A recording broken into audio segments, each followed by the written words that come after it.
So what's up बीकेस, क्या हाल चाल। आई know कि भाई तुम लोग बहुत ही खुश हो और होना भी चाहिए, क्योंकि भाई लीवरकुशन ने अपना पॉइंट्स ड्रॉप किया है। लीग टेबल पे हमारा पॉइंट्स गैप और भी इंक्रीज हो चुका है एंड भाई हम बस एक ही कदम दूर है, 4 पॉइंट्स चाहिए भाई हमें लीग जीतने के लिए। तो ऑब्वियसली भाई हैरी केन का पहला ट्रॉफी आ सकता है, थॉमस मुलर का आखिरी ट्रॉफी आ सकता है। तो फिर भाई हम तो बहुत एक्साइटेड है इस सीजन के लिए।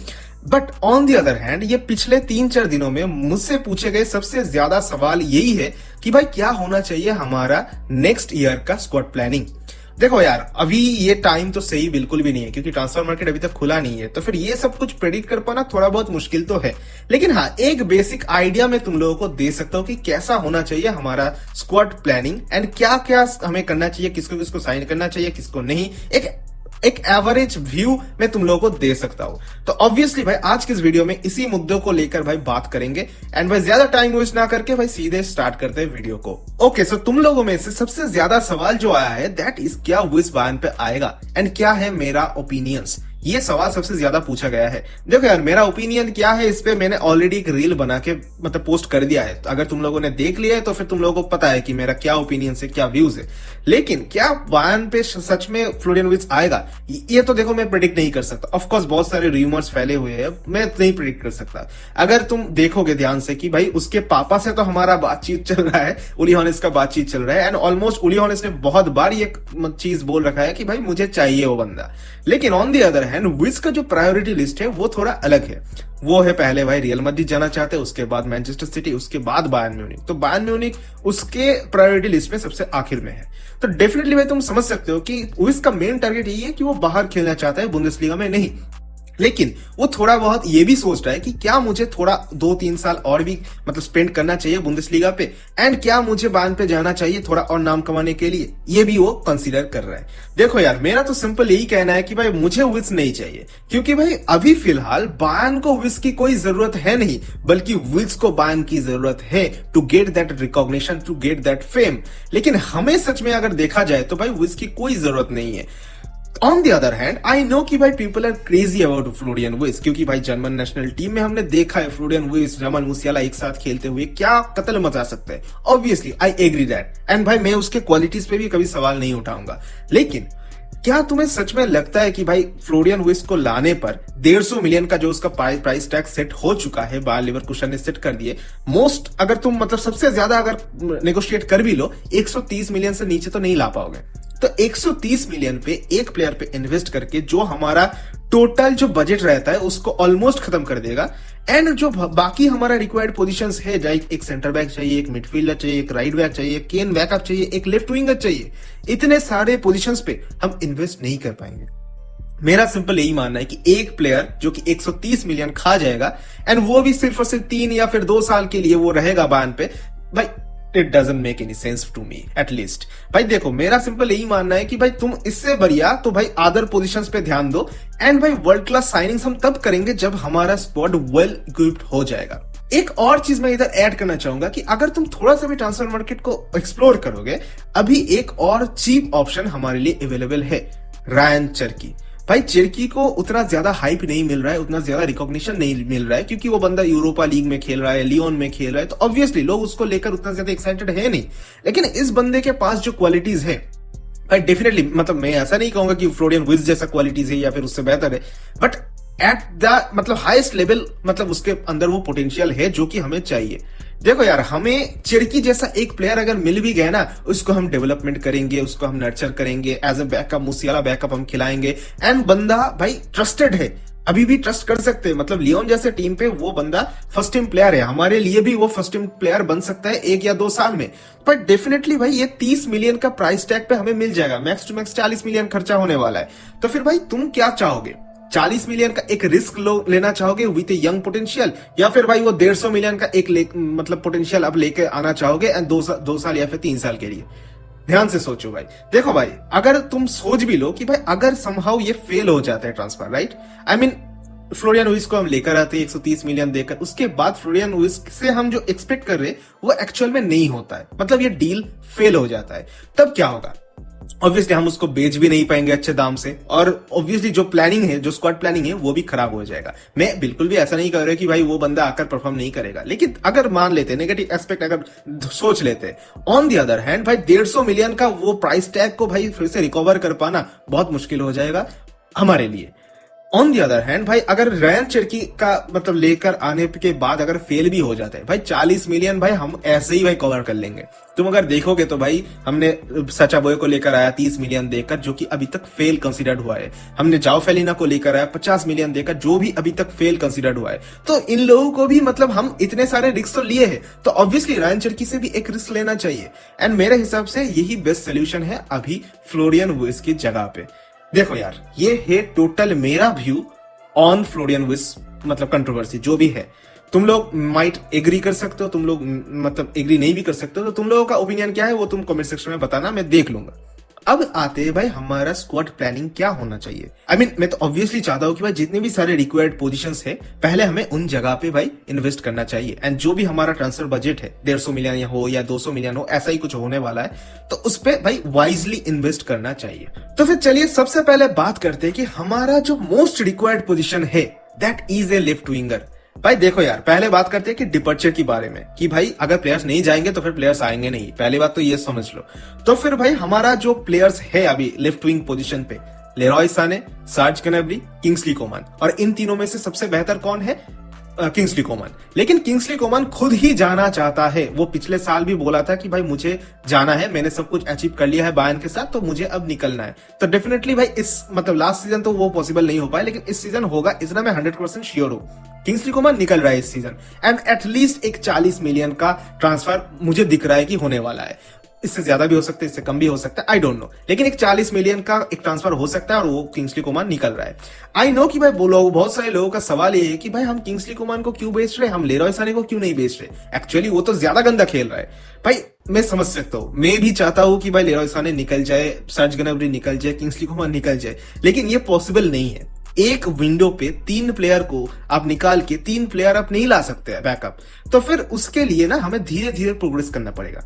इस सीजन हम किंग्सली कोमान को निकाल रहे हैं, उसके बदले में एक वर्ल्ड क्लास लेफ्ट विंगर हम लेकर आएंगे, दैट विल बी आवर मतलब प्लानिंग। इसके बाद हम क्यों साने को एक्सटेंड करा रहे हैं? देखो यार, साने का मतलब कॉन्ट्रैक्ट एंड होने वाला है, तो अगर उसका कॉन्ट्रैक्ट एंड हो जाता है तो फिर भाई उसको फ्री में जाने देना पड़ेगा। लेकिन अगर हम उसको एक्सटेंड करवा लेते हैं 3 साल का, मतलब अभी जो बातचीत चल रहा है, तो उस कॉन्ट्रैक्ट एक्सटेंशन के साथ साथ अगले सीजन में उसको हम एटलीस्ट 40 मिलियन या फिर 30 मिलियन, मतलब कुछ भी हो, एक ऐसे रेंज में फिर से उसको बेच सकते हैं, एंड भाई एक अनदर लेफ्ट विंगर हम, प्रॉमिसिंग लेफ्ट विंगर हम लेकर आ सकते। यही है मेन प्लान एबर्ट का, जो मुझे लगा है। देखो यार, हम उसको फ्री में नहीं जाने देना चाहेंगे, एंड इसीलिए एबर्ट ने उसको एक्सटेंशन दी है, एंड अगले सीजन में शायद से या फिर उसके बाद वाले सीजन पे उसको हम बेचेंगे, एंड उसके बदले में वो पैसों से भाई एक नया वर्ल्ड क्लास हो या फिर ना हो, एक नया लेफ्ट विंगर हम लाएंगे। ये होगा हमारा squad planning with this left wing position. उसके बाद आता है ग्नैब्री। भाई देखो यार, ग्नैब्री का तो मुझे लगता है कि अगले सीजन तक तो कोई मतलब न्यूज आएगा नहीं, इस सीजन तो बिल्कुल भी नहीं, क्योंकि मुझे नहीं लगता है कि ग्नैब्री के लिए कोई भी क्लब बिड करेगा। एंड अगर करता भी है, समहाउ मान लेते हैं कि भाई ये जो अगला सीजन आ रहा है, इस सीजन में समहाउ लेरॉय साने ने थोड़ा बहुत अच्छा खेल लिया, सर्ज ग्नैब्री ने थोड़ा बहुत अच्छा खेल लिया, तो अगर अच्छा थोड़ा बहुत खेल लेगा तो फिर इनका ट्रांसफर वैल्यू भी थोड़ा बहुत इंक्रीज होगा, एंड तब हम इनको और भी अच्छे प्राइस पे बेच सकते हैं। तो डेफिनेटली देखो यार, ग्नैब्री का तो पता नहीं, लेकिन लेरॉय साने का यही मेन टारगेट है कि भाई उसको रखते हैं, अगले सीजन में जाकर उसको बेच देंगे ताकि कुछ पैसा जनरेट हो पाए। फ्री में जाने देने का कोई मतलब नहीं है, दैट्स द मेन थिंग। ग्नैब्री के साथ भी ऐसा ही कुछ हो सकता है, या फिर भाई अगले सीजन भाई मे बी फ्री में भी जा सकता है, आई डोंट नो उसके साथ क्या होगा, आई डोंट नो। तो पहला जो पोजीशन है भाई लेफ्ट विंग, ये तो मैं चाहता हूं कि भाई एक लेफ्ट विंगर इस सीजन आ रहा है एंड किंग्सली कोमान जा रहा है। अब सवाल यही है कि भाई लेफ्ट विंग पोजीशन पे हमें लाना किसको चाहिए? देखो यार, बहुत सारे ऑप्शंस है ट्रांसफर मार्केट पे, लेकिन मेरे हिसाब से जो मेरा पॉइंट ऑफ व्यू कहता है, निको William will be the best solution. भाई देखो, निको विलियम एक ओलिसे टाइप का ही प्लेयर होगा, जो भाई क्रिएटिविटी भी ला सकता है, थोड़ा बहुत पेस भी ला सकता है, एंड भाई बंदा हमारे इस सिस्टम में बहुत बढ़िया तरीके से फिट होगा। भाई एटलीस्ट 20 to 30 गोल असिस्ट भाई ये बंदा डिलीवर कर सकता है अगर उसको प्रॉपर मतलब हेल्प मिलता है बाकी प्लेयर से। ऑफ कोर्स भाई हमारे टीम में क्वालिटीज की कोई कमी तो है नहीं, तो ये हो सकता है, लेकिन हमें ये भी सोचना पड़ेगा कि उसको साइन करना थोड़ा बहुत मुश्किल है, क्योंकि ये जो बास्क रीजन के जो स्पेनिश प्लेयर्स होते हैं ना, ये लोग अपना देश छोड़ो यार, मतलब अपने खुद के क्लब छोड़कर नहीं जाना चाहता है। तो ऑब्वियसली उसको मतलब स्पेन से उठाकर जर्मनी पे लाना थोड़ा तो मुश्किल होने वाला है। तो आई डोंट नो कि भाई क्या होगा एक्चुअली। ऑल्दो अगर तुम थोड़ा बहुत अदर मतलब विंगर्स पे नजर डालोगे, ब्रैडली बारकोला एक बहुत बढ़िया ऑप्शन है हमारे पास, एंथोनी गॉर्डन, उसके बाद आ रहा है भाई राफेल लियो भी है, लेकिन मैं नहीं चाहता हूं सच में भाई कि भाई इसके अलावा कोई और आए। डेफिनेटली मतलब आ भी सकता है, लेकिन Nico Williams will be the 10 on 10 guy. Anyways भाई तुम लोगों के दिमाग में अगर कोई भी है तो फिर please share your thoughts in the comment sections. And भाई as a AMF Musiala backup मैंने ऑलरेडी बता दिया है कि Rayan Cherki will be the guy. इसको लेकर आओ, ये एक नो ब्रेनर है भाई। 40 मिलियन मैक्स टू मैक्स खर्चा होगा भाई, लेके आओ, ये बंदा कुक करेगा। And on the other hand हम भाई पॉल वार्नर बोलो, लानट काल बोलो, इन लोगों को भी भाई थोड़ा बहुत यूज कर सकते हैं, इन लोगों को भी भाई गेम टाइम दे सकते हैं। तब हमारे अटैकिंग जो सिचुएशंस है उनके लिए तो भाई सॉर्ट हो चुका है। अब आते हैं भाई मिडफील्ड पे। देखो यार मिडफील्ड में जो अभी सिचुएशन है हमारे पास कौन कौन है भाई, लियोन गोरेस्का है, जो जोशुआ किमिक है, जाओ फेलिना है, अलेक्जेंडर पाव्लोविच है, कॉनराड लाइमर भी खेल सकता है। तो ये 5 से 6 प्लेयर हमारे पास है, अवेलेबल है। लेकिन अभी जो न्यूज़ आ रहा है कि भाई जाओ फेलिना माइट भी मतलब उसको सेल कर देंगे अगर कोई अच्छा ऑफर आता है तो डेफिनेटली भाई जाओ पेलिना के साथ मतलब मैं भी नहीं चाहता हूं कि वो बंदा सेल हो जाए, तुम लोगों भी नहीं चाहते हो, लेकिन हमें थोड़ा बहुत समझना पड़ेगा कि कंपनी क्यों नहीं उसको खिलाता एंड हम क्यों उसको सेल कर रहे हैं। देखो यार कंपनी की ये जो सिस्टम है, इस सिस्टम के लिए एक बॉल कैरियर चाहिए, एक बॉक्स टू बॉक्स प्लेयर चाहिए, एंड एक बॉक्स टू बॉक्स प्लेयर ही हमारे पास अवेलेबल है at this moment, that is Leon Goretzka, जो कि बिल्कुल भी अच्छे नहीं है। तो हमें भाई एक बॉक्स टू बॉक्स मिडफील्डर की जरूरत है, सख्त जरूरत है, क्योंकि मेरे हिसाब से लियोन गोरेस्का को लीव करना चाहिए विद ड्यू रिस्पेक्ट, क्योंकि मुझे नहीं लगता कि वो बायर्न लेवल पे फिर से मतलब वो कर सकता है। तो उसको भाई लीव करना चाहिए, बहुत टाइम हमने दिया है, now it's time to leave him. और दूसरी बात कि हमें एक बॉक्स टू बॉक्स मिडफील्डर चाहिए। किसको लाना चाहिए इस पे बाद में आऊंगा। पहले तो भाई ये समझते हैं कि भाई हम फेलिना को क्यों नहीं खिला रहे। फेलिना एक ना तो वो बॉल कैरियर है, ना तो वो बॉक्स टू बॉक्स मिडफील्डर है। He is more like a भाई नंबर 6, जो कि भाई थोड़ा बहुत वो डिस्ट्रॉयर टाइप ऑफ मतलब मिडफील्डर है। वो बॉल विन करने में हेल्प करेगा, आपको डिफेंसिव स्टेबिलिटी देगा, लेकिन इसके अलावा वो जो थ्रू बॉल्स या फिर की पासेस या फिर कैरी ये सब नहीं करेगा ऑफ कोर्स। तो इसीलिए कंपनी उसको प्रेफर नहीं करता है, एंड दिस इज व्हाई मतलब बायर्न बोर्ड भी मतलब सेल करना चाहता है। देखो यार एक चीज हमें समझना पड़ेगा, ज्यादा इमोशनल हम नहीं हो सकते प्लेयर्स के ऊपर। मैं भी चाहता हूं कि वो बंदा इधर रह के भाई सक्सेसफुल हो, लेकिन अगर एक 50 मिलियन का साइनिंग सिर्फ और सिर्फ बेंच पे ही रहेगा पूरा सीजन, तो फिर भाई कोई सेंस नहीं बनता। तो इससे बेटर यही होगा कि इस 50 मिलियन के ट्रांसफर को आप बेच दो, आप फिर से 50 मिलियन इकट्ठा करो एंड एक बॉक्स टू बॉक्स मिडफील्डर आप लेकर आओ, एक क्वालिटी मिडफील्डर आप लेके आओ। आई नो टॉम बिशॉप भी आने वाला है, एंड टॉम बिशॉप भाई वो नंबर 6 वाला बंदा बनेगा हमारे लिए, लेकिन ऑफ कोर्स उसको ज्यादा गेम टाइम मिलेगा नहीं, क्योंकि ऑफ कोर्स वी नो कि भाई Joshua Kimmich is there. Anyways भाई मैं तो प्रेफर करूंगा कि भाई टॉम बिशॉप को हम एज ए नंबर 6 खिलाएं। देखो भाई अभी जो मार्केट में सबसे ज्यादा सस्ता एक ऑप्शन अवेलेबल है, that is in our rival club Leverkusen के एक्सेक्यूएल पैलासियोस। भाई ये बंदा मतलब लास्ट साल से मैं पिछले साल से मैं देख रहा हूँ, इसको मॉनिटर कर रहा हूँ, एंड ये बंदा मतलब सच में मुझे इंप्रेस किया है। And he will be the गाय जो कि भाई मतलब वो रनिंग मशीन जो कहते हो ना, जैसे कॉनराड लाइमर है, वो बंदा बनेगा हमारे मिडफील्ड में। चाहे आप बॉल विन की बात करो, चाहे आप बॉल मतलब लाइन ब्रेकिंग पासेस की बात करो, उसके कैरी भी बहुत बढ़िया है। मतलब तुम लोगों ने ऑलरेडी देख रखा है, क्योंकि वो बंदा लीवरकुशन पे खेलता है एंड ऑलमोस्ट बहुत सारे मैचेस में उसको मतलब ऑलमोस्ट स्टार्टर है आप कह सकते हो। तो बंदा मुझे लगता है कि हमारे इस कंपनी के सिस्टम में लीथल बनेगा, एंड हमें भाई साइन कर लेना चाहिए। 40 मिलियन का मतलब उसका वैल्यू है, मार्केट वैल्यू, तो फिर this is also a no brainer. But हाँ अगर तुम्हें लगता है कि और भी थोड़ा एक्सपेंसिव मतलब ऑप्शंस देखना चाहिए, तो फिर वो भी अवेलेबल है भाई, निकोला बैरेला, जो कि ऑलमोस्ट इम्पॉसिबल है, अनटचेबल भाई, इंटर से तो वो नहीं आएगा, इतना तो मैं कह सकता हूँ। दूसरा ऑप्शन ब्रूनो गुइमारेस न्यूकैसल का, ये एक ऑप्शन बन सकता है, बट आई डोंट नो कि भाई क्या होगा। Bruno Fernandes from Manchester United, तुम्हें भी पता है मुझे भी पता है, ये बंदा भी नहीं निकलने वाला है। तो ये कुछ ऑप्शंस है, एंड और भी बहुत सारे ऑप्शंस है, लाइक यूनुस मूसा, खेपरिन थोड़ा, मानू कोने, ऐसे ऑप्शंस है हमारे पास अवेलेबल। तो हम मतलब ज्यादा खर्चा करने की जरूरत है नहीं, बहुत ही कम प्राइस में हम ले सकते हैं क्वालिटी प्लेयर्स। तो फिर ऐसे ही एक भाई बॉक्स टू बॉक्स मिडफील्डर हमें चाहिए। आई नो कि भाई people will not agree, maybe वो लोग बोलेंगे कि भाई हमारे पास इतने सारे प्लेयर्स तो है, तो फिर क्यों हम फिर से एक मिडफील्डर लाने की कोशिश कर रहे हैं। भाई हमें चाहिए सच में इस कंपनी के इस मिडफील्ड को चलाने के लिए हमें एक वर्सेटाइल प्लेयर, एक वर्सेटाइल मिडफील्ड सिस्टम पे रिलाय करना पड़ेगा। इधर मतलब आई नो कि भाई तुम लोगों को भी पता है, मैंने बहुत बार ये चीज बोला है कि भाई मिडफील्ड में ना किमिक का रोल थोड़ा बहुत रिस्ट्रिक्ट हो जाता है। I mean against high pressing teams वो कभी कभार अच्छा नहीं कर पाता है, and definitely we have to look into that. Against big teams in UCL भाई बंदा फंबल करता है, तो फिर मैं चाहता हूं कि भाई ये मिडफील्ड का जो इशू है हमारा, ये पहले तो सॉर्ट हो जाए। क्योंकि भाई फुटबॉल फील्ड के सबसे ज्यादा अगर इंपॉर्टेंट किसी पोजीशन है तो वो मेरे हिसाब से मिडफील्ड है। मिडफील्ड से ही गेम रन होता है, मिडफील्ड से ही डिफेंस स्टार्ट होता है, मिडफील्ड से ही अटैक भी स्टार्ट होता है। तो इसीलिए मैं मिडफील्ड को इतना ज्यादा प्रायोरिटी देता हूं। तो एनीवेज ये मेरा पॉइंट ऑफ व्यू था। अगर तुम्हारे दिमाग में कोई और प्लेयर आ रहा है या फिर तुम्हारे दिमाग में कुछ और चल रहा है तो please share your thoughts in the comment sections. And now the last option जो कि वह बचा है हमारे बैकलाइन पे। भाई देखो यार, सबसे पहले तो हमें यह समझना पड़ेगा कि किम को लेकर एक मतलब बायर्न फैंस डिवाइडेड हो चुके हैं। आई नो, देखो यार मैंने किम को बहुत ज्यादा मतलब बैक किया है। वो बंदा मतलब मैंने उसको देखा है नापोली पे खेलते हुए, ही वॉज ए मॉन्स्टर। लेकिन उसका वो फेज अभी तक बायर्न पे तो रेप्लिकेट हुआ नहीं है। मैंने बहुत बैक किया है इस बंदे को, एंड डेफिनेटली मतलब मैं चाहता हूं कि हाँ एक और साल हम देखें। लेकिन इसके जो मिस्टेक्स है भाई, चाहे वो आखिरी सीजन की बात करो चाहे वो इस सीजन की बात करो, भाई ये जो मिस्टेक्स है ये बहुत ही एमेच्योर मिस्टेक्स है, और ये मतलब टॉप लेवल पे आप एक्सपेक्ट नहीं कर रहे होगे।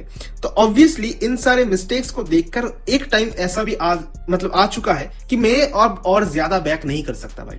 आई नो कि भाई उसके इंजरी है, मतलब उसके इंजरी रिलेटेड इश्यूज है, बट यार तुम भी मतलब एग्री करोगे इस चीज को। मतलब बैक करते करते एक टाइम अब आ जाता है जब आपके दीवार पे आपका पीठ चला आता है एंड आप बैक नहीं कर सकते आप।